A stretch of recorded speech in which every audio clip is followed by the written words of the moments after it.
Oke, ini saya coba ambil dari pengalaman pribadi saya saja. Yang biasanya saya lakukan jika tidak ada bantuan skema, ya saya mengurut dengan cara manual, gitu ya.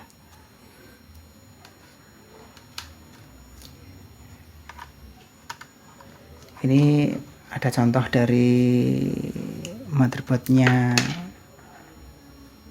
G40 lah nggak salah ya, Lenovo Compal ya, LA6759P. Ini yang saya gunakan untuk materi kemarin.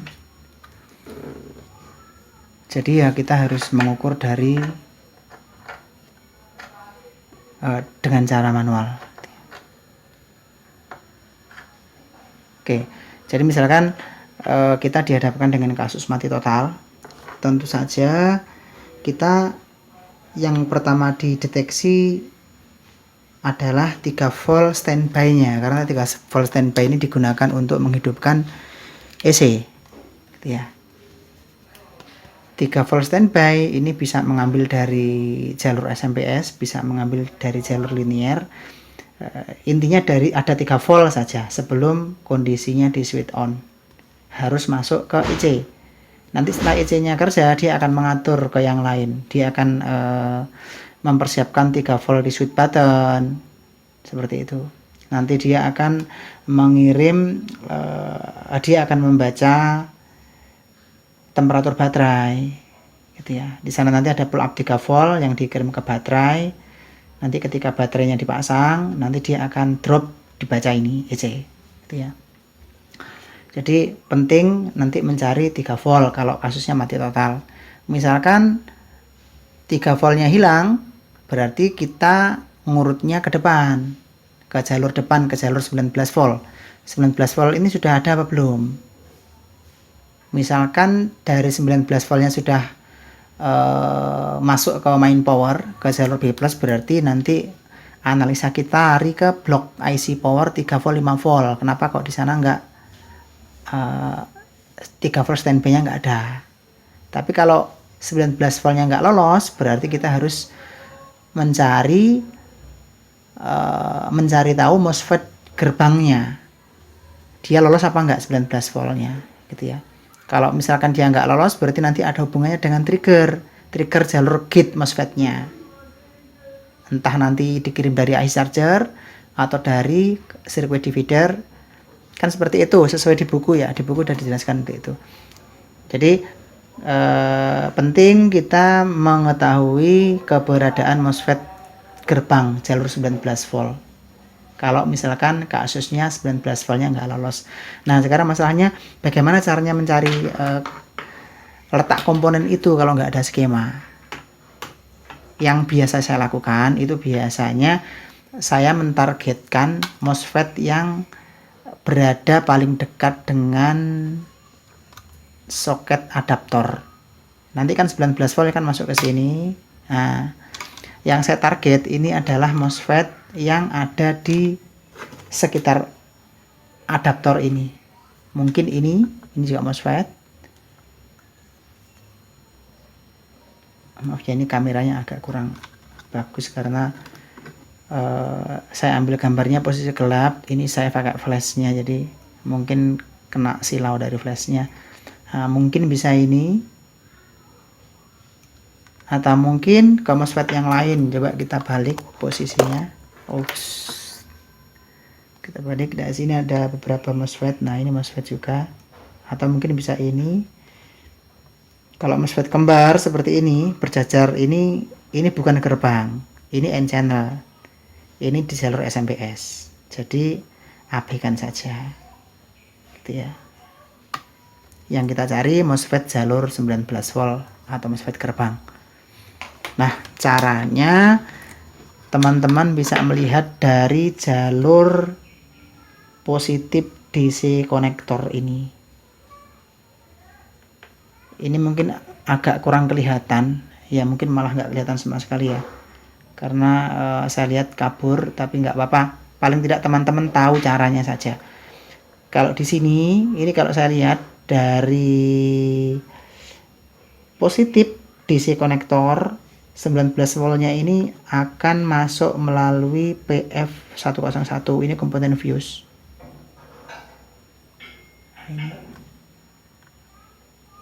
Ini komponen fuse ini. Nah, dari komponen fuse ini masuk ke komponen ini. Maaf, ini agak kurang, kameranya kurang jelas ya. Masuk ke sini. Ini kode komponennya PL101. Jadi dari fuse dia masuk ke sini. Dari lilitan masuk ke ini, splitternya jalurnya nggak ada ini putus semua ini jalurnya, jadi kayak masuk ke dalam gitu, jadi nggak ada penghubung, ini nggak ada penghubung ke sini, jalurnya kayak hanya sampai di sini saja terus masuk. Coba saya lihat di bagian belakangnya sini, ini belakangnya. Mungkin MOSFET ini yang jadi gerbang, cuman saya juga belum tahu kalau belum dicek, karena antara ini sama yang ini tadi yang saya curigai gitu ya. Untuk memastikan teman-teman bisa pakai buzzer gitu ya, caranya seperti itu. Untuk memastikan, selain kita melihat dari dari arah jalurnya, kita bisa menggunakan buzzer gitu ya. AVO-nya setting buzzer. Nah, nanti sesuai AVO masing-masing. Nanti kalau bunyi bus seperti ini, berarti jalurnya nyambung. Itu aja intinya. Coba untuk jarum hitam tak taruh di sini. Ini adalah jalur positif dari adaptornya. Terus untuk merahnya tak taruh di fuse. Nah, ini bunyi berarti nyambung gitu ya, caranya gitu. Terus ke kaki satunya fuse-nya nyambung, berarti fuse-nya nggak putus, masuk ke lilitan, keluar dari lilitan. Nah, nanti itu caranya ya. Ya memang manual satu-satu kalau nggak ada skema. Nah, ini kayaknya di sini udah nggak ada lagi petunjuk mau kemana ini jalurnya. Ini lihat ini nggak ada. Oh, ini tadi masih gabung dengan itu.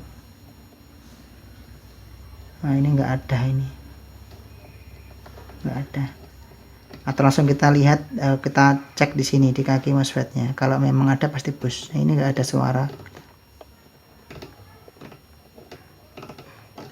Bisa jadi mungkin ini MOSFET-nya baterai.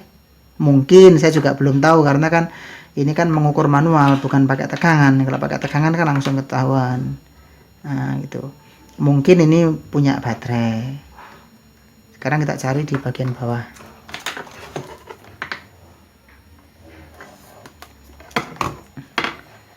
Tadi kalau ini nggak mungkin, coba ini nggak ada di sini.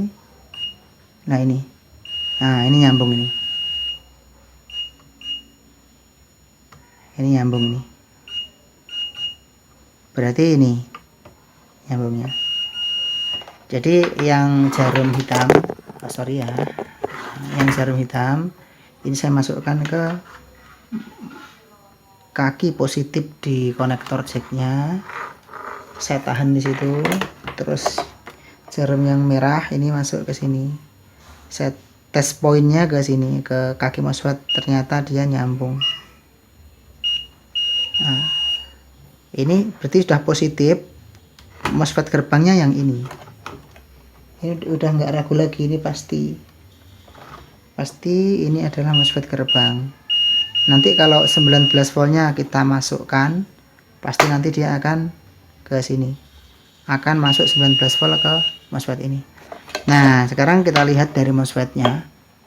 Di sini posisi titiknya itu di sini, bagian sini. Jadi 1 2 3 4 5 6 7 8. Karena ini bus berarti kan ini yang input, berarti yang nyambung ke ini tadi. Berarti inputnya yang 5 6 7 8. Kalau 5 6 7 8 input, berarti outputnya 1 2 3. Drain ini jadi output. Gitu ya. Kaki nomor 4 ini pasti gate MOSFET-nya kan seperti itu. Nanti dilihat kalau pas waktu diukur pakai tegangan, kalau gate-nya ini keluarnya lebih besar dari 19 volt, berarti ini pasti pakai N channel, ingat-ingat seperti itu. Kalau pakai N channel, gate ini beres tidaknya itu tergantung dari IC baterai. Ini saya baterai ini ISL. Kalau MOSFET-nya pakai N channel, bagus dan tidak gate-nya itu ditentukan dari IC charger, karena di IC charger nanti akan ada komparator untuk penguat tegangan, gitu ya. Nanti dari 19 volt nanti ada penambahan internal 5 volt, 6 volt, jadi sekitar 24 volt lah bersihnya seperti itu. Nanti dikirim jadi trigger MOSFET 19 voltnya lolos. Itu kalau pakai N channel. Tapi kalau dia pakainya, kalau tegangannya misalkan 10 atau 8 volt, berarti dia P channel. Kalau P channel, triggernya nggak ada hubungannya sama ini charger. Pasti nanti akan ada resistor dividernya. Ya tinggal teman-teman nyari. Caranya seperti itu tadi, pakai buzzer. Nanti diurut satu. Memang lama kalau nggak pakai skema. Tapi paling tidak masih ada jalan yang bisa ditempuh, gitu ya. Teman-teman nanti bisa mencoba-coba sendiri, karena kalau pengerjaan manual seperti ini, pengalaman teknisi itu beda-beda, gitu ya. Jadi susah kalau saya jelaskan, makanya cuma saya berikan contoh sedikit saja seperti itu. Kita bisa menggunakan booster untuk mengurut jalur, gitu ya. Nanti kalau 19 voltnya nanti bagus, sudah lolos ke jalur B+, ya nanti masalahnya tinggal kita nanti cek di mana aja, nanti 19 voltnya nanti kita bisa ukur kan gitu, untuk 19 volt yang ada di jalur B+, gitu ya. Karena itu nanti 19 voltnya masuk ke MOSFET upper, semua SMPS, entah charger, entah SMPS 3 volt, 5 volt, SMPS nya RAM, PCH, prosesor, seperti itu. Semua semua MOSFET uppernya nanti kemasukan 19 voltnya yang dari sini tadi. Oke, saya rasa seperti itu. Itu hanya contoh kecil saja, nanti teman-teman kembangkan sendiri. Saya yakin pasti bisa. Yang penting teman-teman paham alur dari skema, ya nanti pasti akan hafal, gitu ya. Biar nanti kalau terbiasa mengerjakan manual, nanti tidak terlalu menggantungkan dengan skema. Kan nggak mungkin kalau kita pekerjaannya banyak, dikit-dikit buka skema, dikit kan nggak mungkin. Jadi kita buka skema kalau memang untuk keperluan tertentu, misalkan mau sinyal, mau cek sinyal yang memang susah kalau nggak pakai skema. Kalau manual ya baru nanti kita buka skema. Tapi kalau untuk tegangan-tegangan, istilahnya kita ngecek kasarannya saja, ya nggak perlulah pakai skema. Paling tidak dengan cara manual kita masih bisa. Oke, setelah ini akan saya contohkan bagaimana cara nyari titik ukur kalau nggak pakai skema, tapi nanti kita pakai tegangan, gitu ya. Karena kalau sudah masuk jalur B+, kita mesti pakai tegangan nanti biar mudah, gitu ya. Oke, saya rasa seperti itu. Semoga bermanfaat.